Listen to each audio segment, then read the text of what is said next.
Bonjour les amis, aujourd'hui je vais vous parler des grands gagnants de la crise. Quels sont les grands gagnants de la crise? Pas de suspense, ce sont les GAFAM. Courses en ligne, école à la maison, télétravail et visioconférence, films en streaming, cours de cuisine en live et apéro Skype. Le numérique a facilité le quotidien des Français confinés. Souvent accusés de s'immiscer dans la vie privée, de déshumaniser la société, voire de nous abrutir, les GAFAM apparaissent comme les grands gagnants de la crise sanitaire. Pourquoi ces valeurs ont tout explosé? Pourquoi ces valeurs finalement se sont révélées résilientes malgré la crise, continuent de monter, continuent de faire des records, continuent d'être profitables? En fait, il y a cet article extrêmement intéressant que j'avais envie de partager avec vous. Auparavant, il y a eu beaucoup de tech bashing, c'est-à-dire qu'on a critiqué les valeurs technologiques parce qu'elles étaient en position de quasi-monopole. Les Apple, les Microsoft, les Google, les Facebook sont en position de quasi-monopole. Ils n'ont pas de concurrents. Il y a eu à un certain moment beaucoup de critiques. Et aujourd'hui, on a vu que ces valeurs, elles se sont non seulement adaptées, mais elles ont été extrêmement sollicitées durant la crise, avec les vidéoconférences, le télétravail, tout ce qui est comment faciliter l'information, l'accès à l'information, les échanges. En fait, on voit bien que ces nouvelles technologies et cette nouvelle économie, aujourd'hui, elle a montré sa puissance en période de crise. Ça, c'est le premier point. Deuxièmement, le fait qu'il y ait une crise, ça n'a pas diminué le nombre de clients, ça a augmenté le nombre de clients. Le télétravail, les personnes qui ont plus besoin de ces technologies, qui ont besoin de faire des recherches sur Google, qui ont besoin effectivement d'un outil comme Facebook pour communiquer ou Zoom, qui ont besoin de se distraire, Netflix. Et en fait, ces valeurs ont réellement tiré profit de la crise et elles ont montré qu'elles étaient quasiment indispensables. Et donc là, le premier point, c'est que Internet a gagné par chaos. Et j'aime bien ce point de vue parce que aujourd'hui, auparavant, on disait que c'était trop, que c'était inacceptable, que c'était injustifiable d'avoir des valorisations aussi importantes.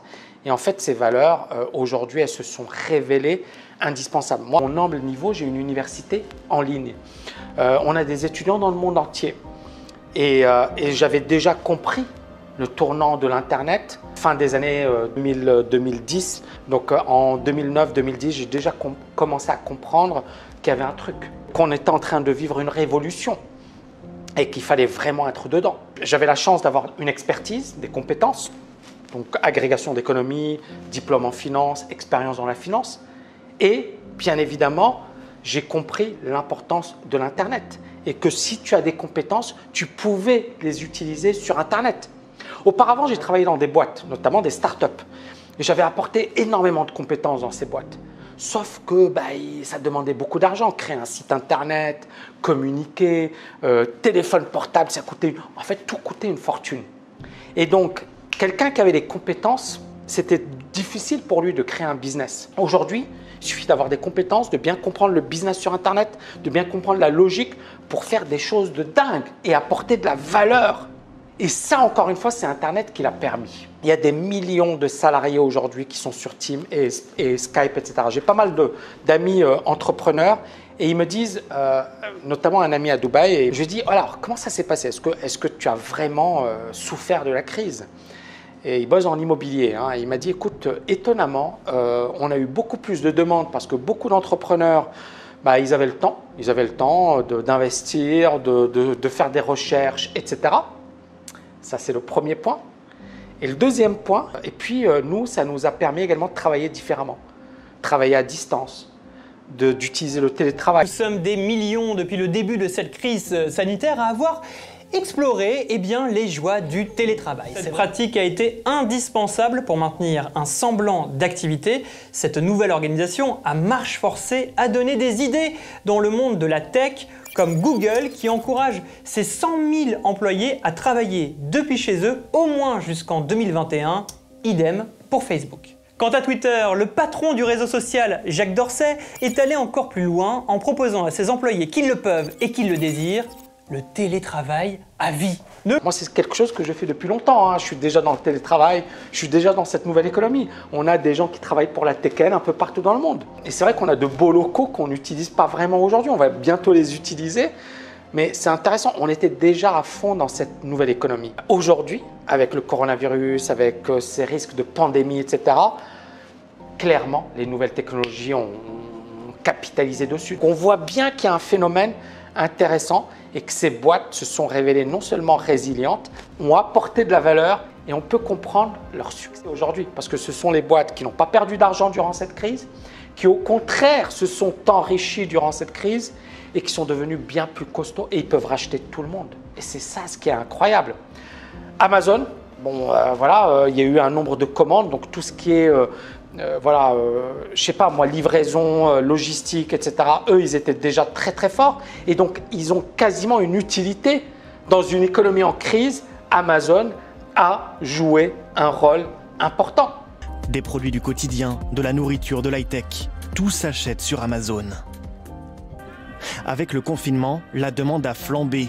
Rien qu'en France, 20% des ménages ont passé commande sur la plateforme américaine. Et la valeur de l'entreprise s'envole toujours plus haut. Amazon pèse aujourd'hui plus de 1200 milliards d'euros. La moitié du PIB de la France, réunie en une seule entreprise, 100 fois plus que le groupe de grande distribution Carrefour. Et ça, c'est un truc de dingue. Et on le voit ici, Jeff Bezos. Ça, c'est clé, valorisé à 5 000 milliards de dollars. Amazon est le membre du quintet qui s'en tire le mieux, alors que les 4 autres ont mis un peu de temps à se remettre du plongeon boursier de la fin, moins 1 000 milliards de 1, mais affichent désormais tous une progression de leur cours en 2020, donc toutes les boîtes technologiques. Et l'e-commerçant a bénéficié dès le 11 avril d'un époustouflant rallye. On va revenir rapidement sur Amazon. Ici, là c'est fin février. Le coronavirus, on casse les précédents niveaux, il y a eu une zone de stagnation jusqu'au mois de juin et puis là ça a explosé. Mais contrairement au Delta Airlines où on voit bien que c'est un feu de paille, d'accord, il n'y a rien eu, Amazon monte parce que derrière, il y a bien évidemment, il y a plusieurs phénomènes. Premier phénomène, ça gagne de l'argent. Il y a une demande. Et puis, autre phénomène important, c'est qu'il y a également des gens qui voient un arbitrage. Où est-ce que je vais mettre mon argent? Où est-ce que je vais placer mon argent? Et Amazon, ça représente clairement une opportunité de dingue. Alors bien évidemment, attention à ceux qui ont raté le train, qui se disent, mais ça représente effectivement une opportunité de dingue. Donc, 5 000 milliards de dollars. Aujourd'hui, Apple dépasse le CAC 40, d'accord? On parle effectivement. Ça vous montre un peu la folie de ces derniers mois, parce qu'en quelques mois, je pense que toute l'économie mondiale a changé, et a changé de manière profonde. Et pour ceux qui sont les adeptes de la théorie du complot, ils ont encore plus d'arguments, parce que s'il y a des gagnants de la crise, ce sont les GAFAM. Ce sont les boîtes qui ont tout raflé. Pensez à ce que serait votre vie sans Amazon, par exemple.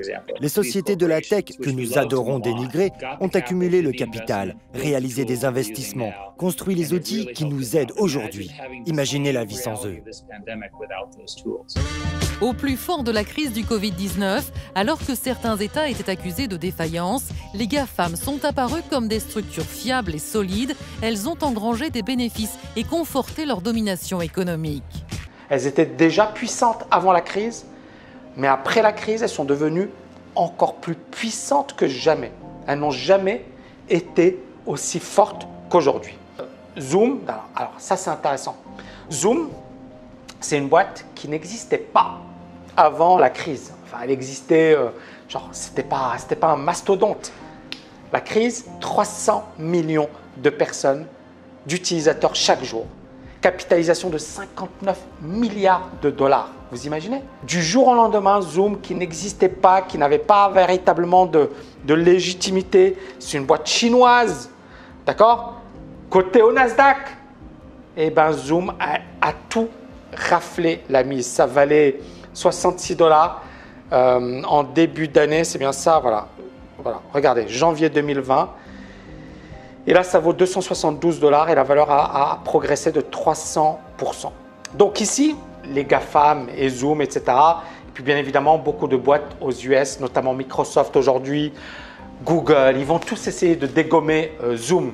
Pourquoi? Parce qu'ils sont costauds, ils ont les moyens, ils ont l'argent, ils ont également la surface, ils peuvent le faire. Les seuls à pouvoir se diversifier, bon, bien évidemment, ce sont les GAFAM. Pourquoi? Parce qu'ils ont aujourd'hui une trésorerie de guerre qui est tout simplement incroyable. Et je vais conclure avec ça, avec les chiffres, les capitalisations. Amazon, 1240 milliards de dollars.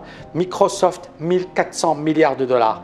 Apple, 1407 milliards de dollars. Alphabet, qui est voilà, l'équivalent de Google, 975 milliards de dollars. Facebook, 654 milliards de dollars.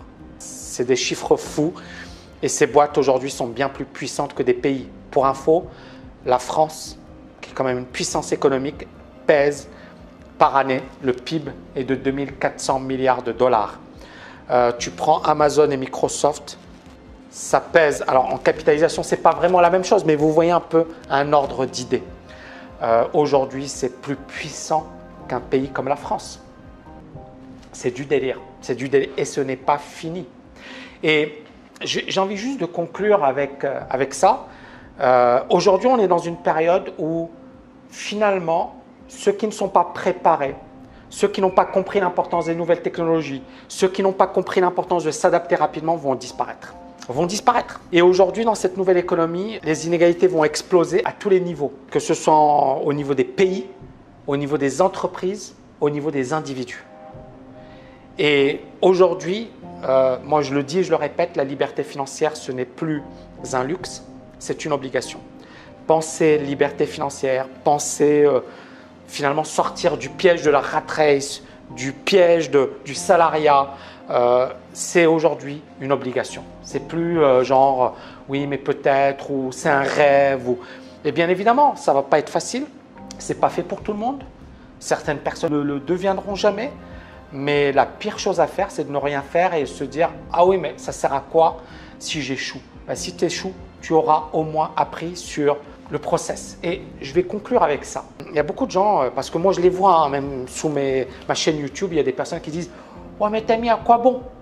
Il y a une personne qui a dit « Ouais mais moi j'ai suivi des formations et franchement, je préfère vivre la vie cool, etc. » Et en fait, on voit que la personne qui a écrit ça est complètement à côté de la plaque. Pourquoi? Prenons le cas par exemple des Jeux Olympiques. Une seule personne devient champion olympique. Ok, est-ce que tous les autres sont des losers?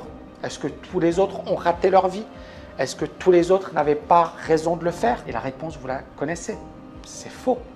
Pourquoi? Parce qu'ils ont appris des choses, ils se sont développés, ils sont devenus athlètes, ils ont appris la discipline, etc. Bien sûr, ils ne sont pas numéro 1, ils n'ont pas gagné de médaille olympique. Et alors, le processus méritait d'être mené. Ils ne sont pas numéro 1, mais ils sont numéro 2, numéro 3 et même numéro 8.